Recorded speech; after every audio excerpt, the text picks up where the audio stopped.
On est à un mois jour pour jour de la Coupe du monde. Il y a ce sondage RMC, Harris Interactive. 60% des Français vont regarder la Coupe du monde. Et vous alors?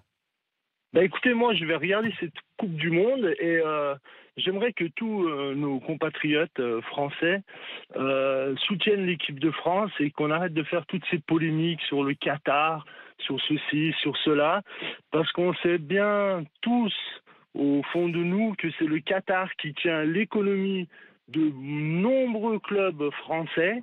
Donc voilà, on ne peut pas jouer sur deux tableaux. C'est ou c'est tout blanc ou c'est tout noir. On ne peut pas faire comme ça nous arrange à chaque Hmm. fois. Et l'équipe de France, avec ses insinuations sur le Qatar, tatati tatata, elle va nous porter préjudice. Car l'équipe de France, c'est vraiment... Moi, quand je vois l'équipe de France, pour moi, c'est la France. C'est un mélange de couleurs, de religions, d'origine. C'est magnifique. Et à chaque fois, les Français, ils ont ce don de tout mettre par terre.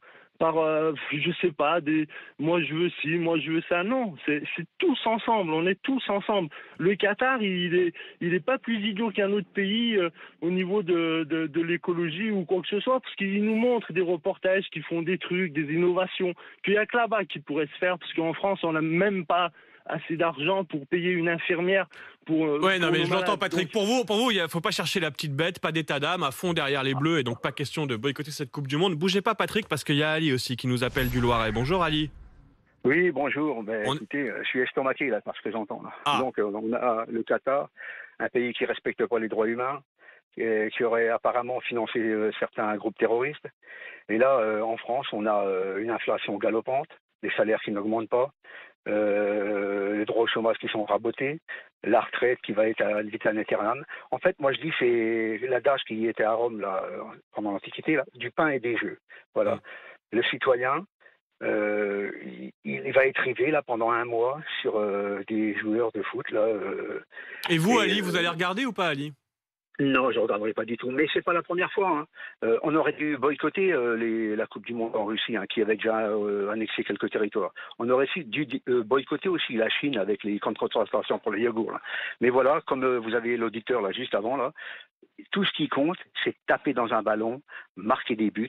Et les Français, si l'équipe de France gagne la Coupe Bah, du Monde, seront par millions sur les Champs-Élysées. Mais quand on leur rabote leurs droits, quand on les rien. Ali, le Pour plus le... simple, là, Oui. j'entends que vous interpellez directement Patrick. On va laisser Patrick vous répondre. Patrick, vous entendez ce que dit Ali? bah écoutez, déjà, je tenais à répondre à notre cher auditeur qu'avant qu'il y ait des millions de gens sur les Champs-Élysées, il va se passer un petit moment et encore quand même pas mal de matchs. Donc j'entends très bien ce qu'il dit notre ami Ali du fait que j'ai travaillé 22 ans à mon compte en France. Donc le problème des salaires, les charges, les URSSAF, le tatati, le tatata, ça n'a rien à voir avec le sport. Hmm. Le Qatar, vous l'avez dit vous-même sur votre antenne, il finance l'arbre de Noël de l'Élysée. Donc, à l'époque, c'était notre ami Boubou qui l'avait raconté, cette histoire-là. Vous voyez, même vous aviez... Voilà, ça n'a rien à voir avec le sport, cette politique de chômage. Ça, c'est une gestion de la France. On a Non, tout mais en tout vendu, cas, on a tout Patrick, pour vous, il n'y a aucune privatisé. question à se poser. Il n'y a pas de scrupule d'état d'âme à organiser ce mondial Mais au sur Qatar dans quoi? les Mais conditions sur qu'on quoi? connaît Les tous. chantiers français, il n'y a pas eu de mort? Il n'y a pas eu de mort sur les chantiers Ouais, français? on va Tout le pas monde comparer le, respecte le- sur les le droit chantiers du travail, français? la protection des travailleurs en Le France et au droit du Qatar, travail, il y Patrick. a plein de gens qui travaillent au black sur les chantiers, monsieur. Les entreprises, ils ne payent pas de charges. Il y a plein de micro-entreprises qui travaillent au Oui, black mais et la vous parlez différence, de droit Patrick, de c'est qu'en travail. France, on a le droit de le dire, on a le droit de le dénoncer, on a le droit d'enquêter sur tout ça. Au Qatar, il y a une Mais, omerta. Ouais, ce que je veux dire, on va pas mais il n'y a comparer. pas C'est d'omerta au incomparable ce qui se Qatar passe au parce que Qatar tout et le en France, monde est Patrick. là-bas. Tout le monde va là-bas au Qatar, donc il n'y a pas d'omerta. Hmm. L'omerta, c'est envers nous-mêmes qu'on a cette omerta, parce qu'on est jaloux. On est à chaque fois jaloux de celui qui a plus.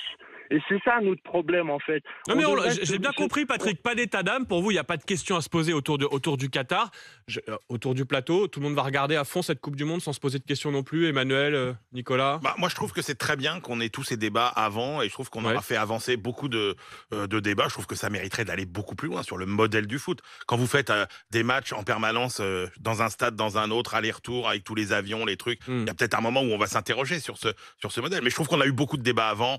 Après, quand vient le moment du sport, bah, voilà. Oui, puis C'est c'est le trop moment du tard pour se sport. poser toutes ces Oui. questions. Moi, je suis assez d'accord avec beaucoup d'auditeurs qui nous ont appelés depuis ce matin et qui nous disent que c'est pas nous, supporters, qui de toute façon pouvant y faire quoi que ce soit. Ce mondial, il a été attribué au Qatar il y a des années. C'est à ce moment-là que les politiques auraient dû se mobiliser. Par ailleurs, Emmanuel Le Chypre le sait mieux que moi, mais on signe des accords tous les jours avec le Qatar. On a besoin du Qatar pour le gaz, etc. Et plus que jamais. Donc s'il faut boycotter le Qatar, il faut aussi regarder plus loin que simplement cette Coupe du Monde. Nicolas? Non, et ce qu'il faudra, c'est que les journalistes qui ont couvert cette Coupe du Monde nous parlent du Qatar. Exactement. C'est la seule chose qui Oui. peut faire évoluer ce petit émirat qui est extraordinairement attaché à son image. S'il y a des reportages sur toutes les Exactement. questions. Et d'ailleurs, les Les droits ONG de n'appellent pas au boycott. Amnesty International, etc. disent ce boycott, ça ne sert à rien. Autant y aller justement pour mettre en lumière et pour mettre ces sujets sur la table. Profitez que toutes les caméras Et du puis monde tirons-en soient les leçons braquées. pour les attributions des prochaines compétitions. Voilà. Oui, mais c'est très intéressant. Et d'ailleurs, ce sondage RMC Harris Interactive, on va continuer à vous le dévoiler tout au long de la journée sur RMC. Il y a plein de chiffres passionnants. On va en débattre dans les grandes gueules tout à l'heure à partir de 9h. Chez Estelle aussi, dans Estelle Midi. Plein de chiffres à découvrir sur le soutien des Français, la passion des Français aussi pour cette Coupe du Monde, leur position vis-à-vis de l'équipe de France aussi. Vous allez l'entendre, c'est très intéressant. C'est à suivre toute la matinée sur RMC. Il est 6h.